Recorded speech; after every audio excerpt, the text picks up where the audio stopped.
Köszöntök mindenkit, a rövid balesetvédelmi oktatást azt én fogom tartani, aztán felváltani Győzsi bácsival.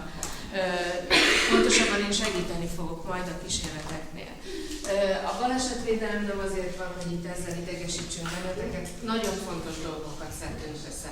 Feltételezem, hogy mindenki tud olvasni, tehát amíg mondom, addig lehet szemmel átfutni ezeket a dolgokat, amiket kiírtunk.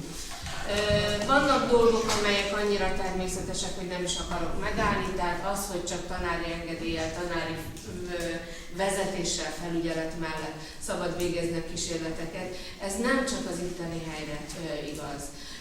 Rengeteg vegyszer van otthon is, anélkül, hogy tudnátok, tehát ne kezdjetek el amatőr klinikusként otthon a kádban, mint ahol ilyen filmeket lehet újabban a neten látni, hogy próbált ki otthoni kísérletek, és az egész lakótelepet felrobbatja az illető.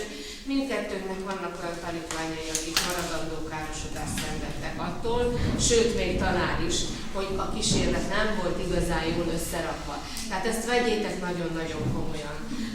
A következő, hogy mielőtt nekiáll valaki valamit csinálni, végig kell olvasni az egészet, hogy az egész a fejében meglegyen. Ugyanúgy, ahogy főzöl, akkor is tudnod kell, hogy mire van szükség az egészhez. Ugyanez a helyzet a kísérleteknél is. A védőfelszereléseket előkészítettük nektek. Kétféle védőfelszerelésünk van, egyrészt kesztyű. A kesztyű nem arra szolgál, hogy ítéljék ki egyesek a művészi hajlamaikat, kis smiley-kkal, szívecskékkel feldíszítve, ennek nem ez a cél. A barna színe a jótól van, nem egyébtől. Na most azt nem tudjuk megcsinálni, hogy mindenki kap egy kesztyűt, de hintőporral fertőtlenítve van és könnyebb lehúzni. Légy szíves, egész idő alatt fönt tartani a kezeden, mert ha egyszer lehúzod, akkor új kesztyű kell, új hintőpor, mert nem megy vissza. Nagyon fogjátok imádni, ennél az lesz a jobb, hogyha majd leveheted. Tehát a kémia teljes foglalkozása alatt a kezeden van.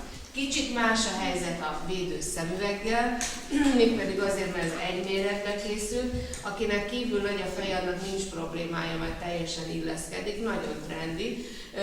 Viszont, hogyha valakinek kisebb a feje, akkor előfordulhat, hogy így bebukik neki, mint valami páncélos lovagnak, akkor vagy fölteszed a hajad tetejére, vagy pedig amikor nem kísérletezel, akkor le lehet venni. Kísérletezés közben mindig legyen föl. Kérdés az, hogy aki szemüveges, az hova tegye a szemüveget. Ha elég nagy az orrotok, akkor rakhatod rá, viszont hogyha közelre jól látsz, akkor nyugodtan le lehet saját szemüveget, félrerakjuk, és akkor ez kísérletezés közben mindig rajtatok legyen. Következő. Az, hogy minden cuccunk tiszta és épp, az hosszú takarítás eredménye. Nézzetek egy pillanatra körül, mindenkinél ugyanúgy van szépen sorrendben összekészítve a tálca. Üvegeszközökkel dolgozunk, ha véletlenül azt tapasztalt, hogy picit megreped, picit csorbaszélek szólsz és kapsz másikat. Nagyon-nagyon fontos, kétféle vegyszeres kanállal fogunk dolgozni. Az egyik ilyen különleges vegyszeres kanál, nagyon nehezen tudtuk beszerezni, majd meglátjátok. A másik pedig olyan vegyszeres kanál, aminek igazi mélyedés van, csak a kiskanál részével fogtok dolgozni, igazán van rajta mélyedés, ennek következtében ott meg tudnak ülni az anyagok. Ezért nagyon-nagyon fontos, hogy minden használat után a csap melletti hogy láthatóan edénybe. Következő. A soktunk csak ezért nem szabad ezeket összekeverni. Tehát mindig egy van nyitva, majd Józsi bácsi is fogja mutatni, és azon nyomban, miután nem használod, visszadugod a kupakját. A csapok mellett mindig van papírtörlő, tehát hogyha kiborul, ha nincs, akkor szóltok. Ha kiborult valami, akkor azon nyomban tudjátok tisztítani. Nem is nyúlhatsz csupasz kézzel a cuccokhoz, hiszen rajtad lesz végig a kesztyű. Azt meg hadd ne magyarázzam már, hogy enni, inni, megkóstolni a vegyszereket. Nem, hogy nem szabad, hanem nem is nagyon célszerű. Ha vizsgálnod kell, emlékeztethetek be, hogy Józsi bácsi milyen büdit csinált nektek? Aki ott nem figyel rá és beleszippant, mert hogy miért ne, akkor azt tényleg megszívja. Tehát lehet, hogy kívülről állati hülyén néz ki, hogy ide terelgeted a levegőt az orrodhoz, de megéri. Tehát így lehet szagolni. Nagyon fontos. Borszeszégő című nagy jelenet. A borszeszégőket a tálcán hátul nem kell bántani, csak mutatom, ilyen üveg, tálkákon, petricsészéken kapjátok meg. Amikor használjátok, akkor értelemszerűen közelebb húzzátok majd magadhoz a tálcát, mert ide hátra nehogy valaki kívülről is lángész legyen, nem csak belülről. És kis üvegtálka viszont nem csak hogy szép, hanem arra szolgál, hogy a használt gyufát ide rakjuk vissza, hiszen az asztalaink és a tálca. Akkor a kupakkát szintén visszára, és a lángban a kémcsövet az alábbi módon melegítjük. A kémcsöveknek körülbelül az 1/3-át kell majd megmelegíteni, tehát körülbelül ide.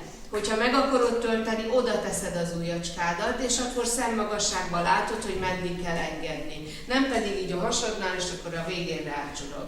Utána fogod a kémcsőfogót, és nem így próbálod beletuszkolni, mert nem fog menni, hanem szépen belefűzöd, és körülbelül ilyen magasságba befogod. Ez gyönyörűségesen meg fogja tartani, egy kicsit távolabb viszed. Most jön a melegítés. Értelemszerűen nem így kezded melegíteni a fakémcsőfogót, mert akkor nem az fog történni, amire számítunk, hanem mindig a lángnak a teteje a legmelegebb, tehát valahol a tetejébe, körülbelül 40 fokos szögben, vagy egy kicsit még laposabban, folyamatosan mozgatva. De nem most döntsd el, hogy ki az ellenséged, és felé irányítani, mert nem fogja megköszönni. Tehát nagyon be kell állítani, hogy senkire, akkor egy idő múlva meg lehet forgatni, és úgy melegíteni. Oké? Rendben van? Jó. Ezt vissza lehet rakni, ezt is a helyére, ezt is, és akkor ez megvan. Nem kell félni, amíg az elzárását. Ne kering fölötte, mint valami héja, mert ez fémből van, fölmelegszik, és akkor egy nagyot fogsz visítani, hanem ilyen gyors módon rá a kupakját, és akkor kész. Következő, nem nyúlkálsz arcodhoz, szemedhez, ha bármi baleset történik, azonnal szóltok. A balesetek nem úgy van, hogy eltitkolom, hazaviszem a zsebembe, és majd otthon elmesélem a kutyának, hanem hogyha valami baleset történik, itt azon nyomban szóltok, mert aki dolgozik, az hibázhat is, és azon nyomban megkapjátok a szükséges segítséget, hogy ne legyen nagyobb probléma. Szemedbe ugye nem csöppenhet, mert rajtad van a szemüveg, de ha otthon véletlenül valami belefröccsön a szemedbe, azon nyomban futás a csaphoz, kimosod, mert ha vársz még a sürgősségére is, az alatt a vegyszer dolgozik a bőrödön és a szemedbe, és az senkinek nem célszerű. Igen, következő, hát ezt megint nem fogom részletezni, hogy enni, inni és hasonló, viszont óriási segítség lesz, nagyon-nagyon komolyan. Befejeztétek, mindent nagyjából hasonlóan visszapapoltok, köszönöm szépen, a tálcára, utána a székeket betoljátok, mert nekünk jó negyed óránk lesz arra mindannyiunknak, hogy innunk szakadtából átrendezzük nektek a 2 termet, mert hogy aki volt már fizikán meg bioszon látja, hogy teljesen másképp néz ki. Nagyon fontos ez az utolsó rész. Tehát nagyon jó kísérletezni, majd meglátjátok, de ez nem játék, mert különben problémák adódnak. Láthattok a vegyszereken ilyen jeleket, ezek egyezményes európai jelek, figyelmeztetnek eléggé könnyen felfedezhető módon, hogy éppen mire figyelmeztetnek. Ezeket azért mutatjuk meg, mert ilyeneket láthattok otthon is. Ez mondjuk nem arra gondolok, amikor egy kulcsira vagy egy táskára van fölhímezve, hanem például, hogyha hipon található. Ezeket érdemes megjegyezni, ezek rajta vannak a vegyszereken, és azért is, mert ha kisgyerek van például a környezetekben, akkor nagyon okosan kell. Tudjátok, hány kisgyerek kapott már be például mosogató tablettát? Mert annyira szél. És azt hiszi, hogy játék vagy cukorka, ugye ott van a kék-fehér kis kocka, benne a piros kis gömböcske, és azt hiszi, hogy az valamilyen sütemény. Nagyon erős vegyszer. Tehát amikor ilyen jeleket láttok a vegyszereken, akkor nektek kell gondolkozni a kisgyerek helyett. Most tök mindegy a sajátok vagy a szomszédé, senki nem szeretné, hogy gyerekkel baleset történik. Tehát ezeket komolyan kell venni. Ilyennel nem fogtok találkozni, ezek is előfordulhatnak akár a környezetekben is, és tulajdonképpen ezzel átadom a szót Józsi bácsi. Köszönöm szépen!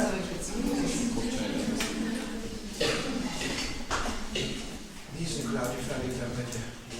Hát nézzük. Majd meg.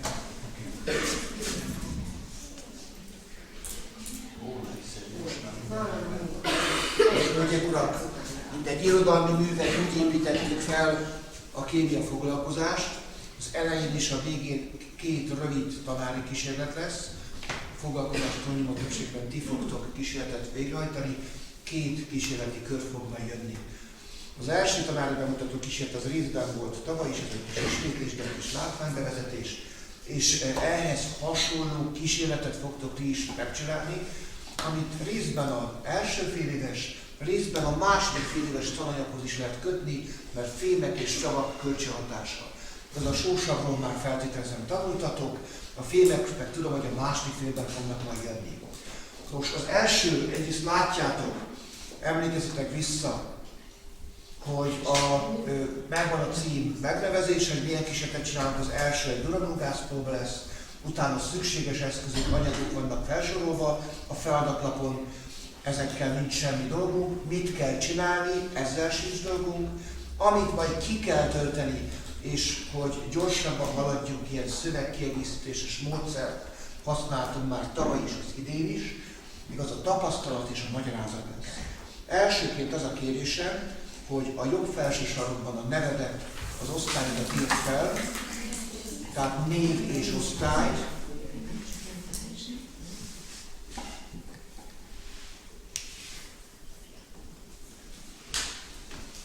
Jó, és akkor már is jöjjön az első kis kísérlet.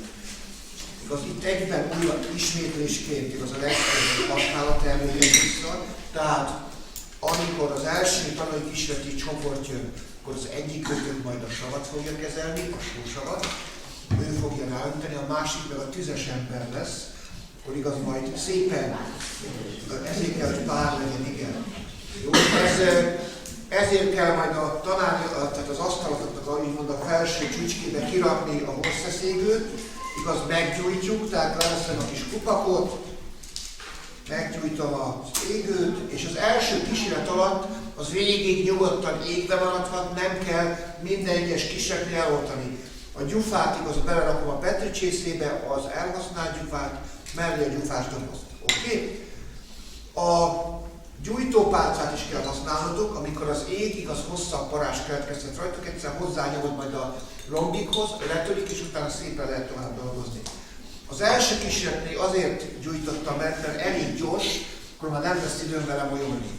Emlékeztek, elhangzott, igaz, hogy lecsarom az edény tetejét, leteszem az asztalra, úgymond a szájával felfelé, kitöltöm a szükséges mennyiségű vegyszert, hát majd fémeket fogtok kimérni, mert mindig azonnal lezárom. Oké? Ez a baleseti kockázatot csökkenti, mert így beleakadhatna az ujjam, és akkor itt önteném szét a teremben a sósavat. Tehát néha az előfordulhat. Na most figyelem, hölgyek urak! A két anyag kölcsönhatásával, egy fém, a cink, és a sósav kölcsönhatásával gázt fogok előállítani. Figyeld meg, mi történik itt a lombikban. Figyelem, a gázszínét nem itt fogod látni, mert víz pára is föl fog menni, és az egy kicsikét megzavarni még a diákokat, mint a környezetében figyeld, hogy milyen színváltozás fog történni, oké? És az illatát az első rész az feltétlen fogja érezni, oké? Tehát ráöntöm, miután ráöntöttem, láttad a változást, akkor ezt a gázt én felfogom, mégpedig egy kisebb konzerves dobozba, úgyhogy ráhelyezem. Mivel a gázt meggyújtani akarom, ezt majd szépen leveszem róla egy idő múlva, és itt fogom külön meggyújtani, hogy a gáz idő előtt ne szálljon el, mert ez a részecske nagyon picurka, ez másodpercenként körülbelül 1,5 kilométert tesz meg. Tehát ha rosszul zárom le, mire ott molyolok, a kémcsőn már nem a földön, már a marson van. Oké? Na, egy ilyen kis petricsészre, egy másikkal ezért le van zárva, és amikor meg akarom gyújtani, akkor úgy érzem, hogy elegendő keletkezett, akkor leveszem, és itt fogom meggyújtani, és reméljük majd azt látjuk, amit én szeretnék. No, hát akkor indítsuk el a kísérletet. Most jól érzitek meg, mert én ezt nem merem megcsinálni, tehát hogy kizárt, úgyhogy most őrizzétek meg jó emlékezetetek. Most nem. Olyan 10 alkalommal csináltuk meg az idén, 2 éve kísérletet, tehát mindig sikerült, csak az 3-szor, 4-szer nem volt látványos a kísérlet eredménye, mert 2 probléma van. Az a rusnyagáznak az egyik tulajdonsága sem teszi lehetővé, de a legnagyobb probléma, hogy mánisan mondva nincsen rögöny szemem, hogy belássak ebbe a dobozba. Ugye, és a kísérlet